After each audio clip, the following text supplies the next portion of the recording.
Dunbar Library in San Angelo's historic Blackshear Heights neighborhood will be the center of Juneteenth celebrations in San Angelo this week.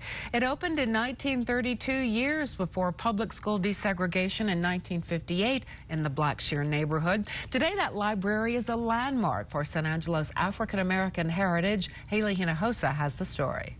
Located in the Blackshear Heights neighborhood is the Dunbar Library. This building may not look like much, but for many years, this library was everything. The library was built during the time in our history when segregation was prevalent. In San Angelo, the Dunbar Library served as the only library for African-American people. This was a space for community and a space for studying. First library for African Americans back in the 50s when it was segregated, and this was the place that they came. This is the place that they came to get all of their books for the education perspective as well.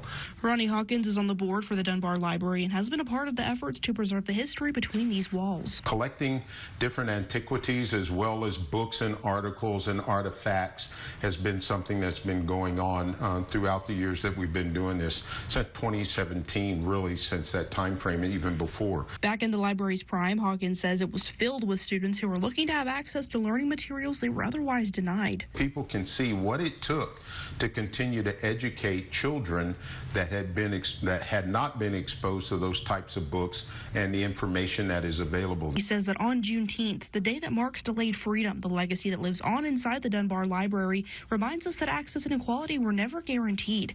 This is something that he says students from area schools get the chance to learn by visiting this library. Students from all schools, ASU included, come to see what it was like, what it is like now, and recognize the nuances and the differences that are tied to it. The Dunbar Library is not just a part of San Angelo's Black history, it's a part of American history. Recognizing the freedoms that came from this day many years ago is essential to understanding where we came from and how far we still have to go. That recognition is important, and this building and the artifacts inside are important as well, to continue telling the true history that has gone on.